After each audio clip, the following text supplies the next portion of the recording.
గుర్తుపెట్టుకోండి, ఇది 12 రోజులు 11 రోజులు ఉంది, ఇంకంతే. లెస్ దాన్ 2 వీక్స్, 2 వారాల కంటే తక్కువ ఉంది మనకి.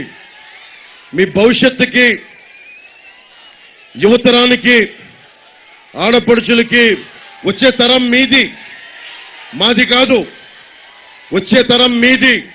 మీ భవిష్యత్తు కోసం అక్కడున్న నువ్వే, ఆ చిన్న బిడ్డ కోసం, భుజాల మీద ఎత్తుకున్న ఆ బిడ్డ భవిష్యత్తు కోసం, ఇక్కడున్న మా ఆడపడుచుల భవిష్యత్తు కోసం, మొత్తం ఒక సముద్ర తరంగంలా తెరలుగా ఒక సునామీ వేవ్ లాగా ఉన్న యువతరం కోసం, మార్పు కోసం జనసేన పెట్టాం. భవిష్యత్తు ఎట్లా ఉంది ఈ రోజున? నలిగిపోతున్నాం. ఒక్క ఛాన్స్ అని జగన్ అడిగాడు. ఒక్క ఛాన్స్ ఇచ్చేశారు మీరు, ఇంక చాలు. ఒక్క ఛాన్స్ ఇచ్చేశారు చాలు జగన్కి. ఒక్క ఛాన్స్ ఇస్తే ఏం చెప్పాడు? నేను 2019 ఎన్నికల్లో ఏం చెప్పా? ఈ కొండ మాది, ఈ గుట్ట మాది, కనిపించే ప్రతి స్థలం మాది అని నేను మీ అందరి చెవుల్లో ఇల్లు కట్టుకొని మరి చెప్పా. ఆ రోజు నేను సరదాగా అనుకున్నారు, నా మాట నమ్మలా. ఈరోజు హెలికాప్టర్ మొత్తం తిరుగుతా ఉంటే అంతా ఒకటే చెప్తా ఉన్నారు, మొత్తం ఉత్తరాంధ్ర భూములన్నీ, పెందుర్తి భూములన్నీ, అన్ని భూములు కూడా మొత్తం వైవి సుబ్బారెడ్డి గారు, మిథున్ రెడ్డి గారు, పెద్దిరెడ్డి గారు, అందరూ నాయకులందరూ దీనిని మొత్తం కబ్జాలో పెట్టి వేలాది ఎకరాలు. ఒక తాడి గ్రామాన్ని మరల్చడానికేమో ఎకరాలు లేవు. ఇక్కడ పుట్టారు, ఇక్కడ పెరిగారు, ఇక్కడ కన్నీళ్లు, కష్టాలు. ఇక్కడ వారికి భూమి లేదు, ఇక్కడ వారికి భూమి లేదు. దశాబ్దాలుగా, తరాలుగా పుట్టి పెరుగుతున్న వాళ్ళకి ఇక్కడ భూమి లేదు, స్థలం లేదు, ఎకరాలు లేవు. కానీ మన మీద అధికారం చెలాయించి వీళ్ళకి భూములన్నీ ధారదత్తం చేస్తా ఉంటే మీరందరూ ఏం చేస్తారు? చేతులు కట్టుకొని కూర్చుంటారా? చేతులు కట్టుకొని కూర్చుంటారా? మనకి బాధ్యత లేదా? బాధ్యత ఉందా లేదా మనకి?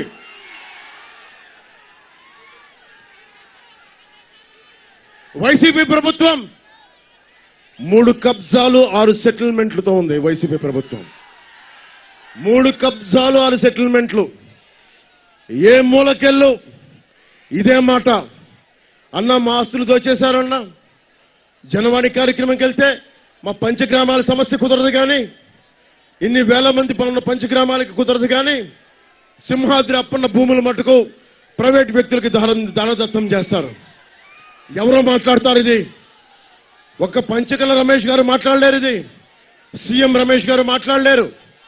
మీరు రోడ్ల మీదకొచ్చి చొక్కా పట్టుకొని నిలదీయకపోతే, మార్పు కోసం మీరు ముందుండి నడిపించకపోతే,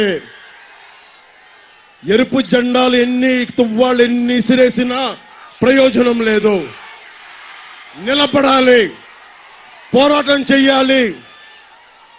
వయసుండి ప్రపంచం మన ప్రయోజనం ఏముంది? నేను కూడా అందరిలాగే చేతులు ముడుచుకు ఇంట్లో కూర్చుంటే ప్రయోజనం ఏముంది? నేను డబ్బులు కోట్లు సంపాదించుకొని ఇంట్లో కూర్చుంటే ప్రయోజనం ఏముంది?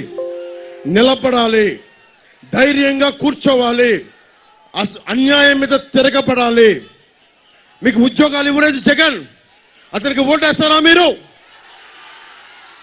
ఫీజు రీయింబర్స్మెంట్ చేయలేదు, మీరు ఓటేస్తారా మీరు? ఉపాధి అవకాశాలు ఇవ్వలేదు, ఓటేస్తారా మీరు? మరి ఏం చేద్దాం?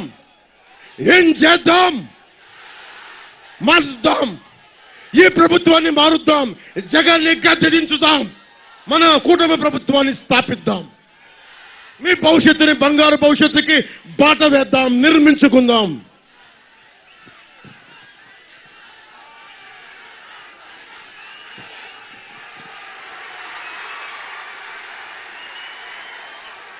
కూటమి ప్రభుత్వాన్ని స్థాపిద్దాం, మీ భవిష్యత్తుని, బంగారు భవిష్యత్తుకి బాట వేద్దాం, నిర్మించుకుందాం. జగన్ ఏం చెప్పాడు మీకు? 75% పరిశ్రమల్లో స్థానిక యువతందరికీ ఉపాధి అవకాశాలు కల్పిస్తానడా లేదా? మీరు చెప్పండి. స్థానిక పరిశ్రమల్లో స్థానిక యువతకి ఉపాధి అవకాశాలు కల్పిస్తానన్నాడా లేదా వైఎస్ జగన్? కల్పించాడా? 75 మరి ఏం చేద్దాం? పరిశ్రమలో మాట్లాడితే యాజమాన్యం మాట్లాడతారు, స్కిల్ డెవలప్మెంట్ లేదు. కరెక్ట్, నాకు తెలుసు. జగన్ స్కిల్ డెవలప్మెంట్ ఇవ్వాలి కదా. పరిశ్రమలకు కావాల్సిన స్కిల్ మనకి ఇవ్వాలి కదా యువతకి. ఉపాధి అవకాశాలు